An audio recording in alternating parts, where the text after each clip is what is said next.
हाँ तो बच्चों कैसी चल रही है आप सबकी स्टडी? उम्मीद करो बहुत ही अच्छे से स्टडी कर रहे होगे और प्रिपरेशन कर रहे होगे। जो भी वीडियोस मैं अपलोड करता जा रहा हूँ एमसीक्यू की, इंपॉर्टेंट क्वेश्चंस की, आई होप वो आप सबके लिए हेल्पफुल होगी। और अपने जितने भी फ्रेंड्स वगैरह हैं उनको भी शेयर कर दो, उनके लिए भी बहुत कुछ हेल्प हो जाएगी। और अगर मुझे भी लाइक वगैरह करोगे, कमेंट वगैरह करोगे तो थोड़ा सा मोटिवेशन मुझे भी मिल जाएगा। बहरहाल ये सारी बातें बाद में होती रहेगी। फिलहाल अभी आपके टॉपिक पे आते हैं। हम लोग मार्केटिंग एंड सेल्स की कुछ एमसीक्यूज प्रैक्टिस करके देखते हैं बेटा, क्योंकि एमसीक्यूज आपके 60 मार्क्स के आ रहे हैं और इसी से रिलेटेड एमसीक्यूज आएंगे। कहने का मतलब ये नहीं कि यही क्वेश्चन पेपर में सेम टू सेम आ जाएंगे, ऐसा नहीं होता है। ऐसा पेपर हम लोग थंबनेल में बहुत से बच्चे लिख देते हैं, पढ़ लो, बहुत से टीचर लिख देते हैं कि गारंटीड यही आएंगे, तो गारंटीड वगैरह कुछ नहीं होती है। हाँ बट इससे रिलेटेड क्वेश्चन आ सकते हैं, तो आपको एक आइडिया हो जाए, इसलिए मैंने ये एमसीक्यूज हर चैप्टर के मैं एटलीस्ट 6 to 7 एमसीक्यू करा रहा हूँ, ताकि आपको आइडिया हो जाए किस तरह के क्वेश्चन आएंगे। मैक्सिमम आपके 13 चैप्टर हैं, 13 से आप मल्टीप्लाई करो तो कितना हो गया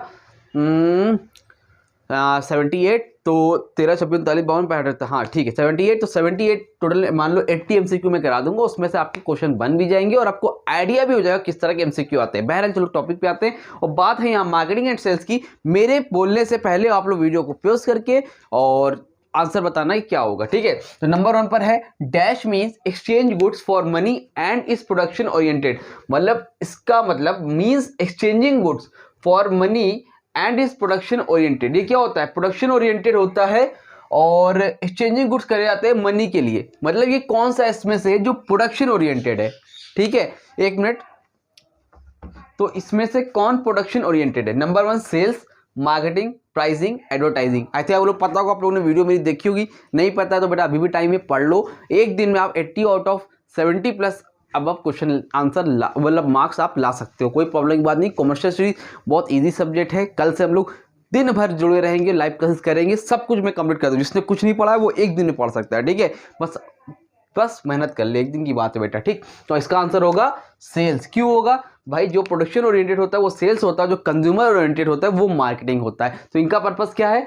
गुड्स बेचो और प्रोडक्शन ओरिएंटेड अपने हिसाब सारा काम कर रहे हैं, वो पे सेल्स होगा, ठीक। Number 2 dash begin before production and continues even after sale. मतलब ऐसे, मतलब यहाँ पर क्या है, जो बिगिन होती है बिफोर प्रोडक्शन, सामान बनाने से पहले से स्टार्ट होती है, and continuous even after sale, बिकने के बाद जब तक फीडबैक नहीं ले लेते हम लोग तब तक ये चलता है। तो इसको क्या बोलते हैं हम लोग? इसको हम लोग बोलते हैं 1 2 3 आंसर दो, मार्केटिंग। क्या बोलते हैं बेटा? मार्केटिंग। मार्केटिंग ही तो है, मार्केटिंग कंज्यूमर ओरिएंटेड है, जो सामान बनने से पहले से लेकर सामान बनने के बाद तक सारी एक्टिविटीज में होती है, ठीक। Number 3 that is a setup where 2 or more parties engage in exchange of goods services and information. इसमें से कौन है जो सेटअप है where 2 or more parties engage in exchange of goods services and information? Advertising, marketing, market, sales promotion, ठीक है। जहां पर 2 or more पर्सन इंगेज होते हैं गुड्स या सर्विसेज को एक्सचेंज करने के लिए, कौन सी ऐसी जगह होती है? तो ऐसी बात है, वो प्लेस क्या होती है बेटा? मार्केट होती है। Market is a set of where 2 or more parties engage in exchange of goods services and information, ठीक है। मार्केटिंग वगैरह तो दूसरी चीज हो गई। मार्केटिंग तो ना जहाँ पर ऐसी प्लेस जहाँ पर बायर एंड सेलर आपस में एक दूसरे से मिलते हैं, मीट करते हैं, उसको हम लोग बोलते हैं मार्केट, ठीक। Number 4 which of the following has the these 3 features. इसमें से कौन इसके 3 फीचर इसमें होते हैं? टेंजिबल होता है, ड्यूरेबल होता है और ट्रांसफरेबल होता है। मतलब इसको हम लोग छू भी सकते हैं, टेंजिबल है, ड्यूरेबल जिसकी लाइफ भी होती है, और ट्रांसफरेबल है, एक से दूसरे लोग को दे भी सकते हैं। ट्रेड, सर्विस, सेलिंग या प्रोडक्ट। सिंपल सा आंसर होगा बेटा इसका क्या? 1 2 3 जल्दी से बताना। इसका आंसर होगा बेटा जी प्रोडक्ट, ठीक है। क्लियर? चलो आगे बढ़ो। Insurance, banking, beauty parlour etcetera are example of. Insurance, banking, beauty parlour etcetera, ये सब किसके एग्जाम्पल है? सर्विसेज के, प्रोडक्ट के, प्राइसिंग के, टेक्नोलॉजी के। बताओ जी, टेक्नोलॉजी के तो नहीं है? बताओ जल्दी से कमेंट्स में 1 2 3। आई थिंक आंसर दिया होगा आप लोगों ने, इसका आंसर सही होगा सर्विसेज। किसके हैं? सर्विसेज के, ठीक है बेटा। क्लियर है? चलो आगे बढ़ो। A dash can be stored whereas a dash can not be stored. कहां पर स्टोर कर सकते हैं और कहां पर स्टोर नहीं कर सकते? इसके देखो क्या आंसर होगा?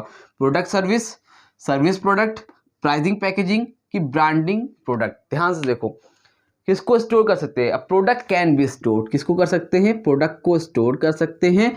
Where as a can not be store, जिसको हम लोग नहीं कर सकते वो क्या है? सर्विस। तो ये आंसर क्या होगा आपका? आंसर नंबर ए, प्रोडक्ट को स्टोर कर सकते हो, सर्विस को स्टोर नहीं कर सकते हो। क्लियर है, समझ में आया? तो ये 6 MCQs थे। आने के तो बहुत कुछ आ सकता है, अगर आपने चैप्टर अच्छे से पढ़ा है तो कुछ भी आ सकता है, लेकिन नॉर्मली बेसिकली इसी तरह के आपके क्वेश्चन बनेंगे मार्केटिंग एंड सेल्स के। स्टेक होल्डर के मैंने बता दी हैं, ये मार्केटिंग एंड सेल्स का हो गया।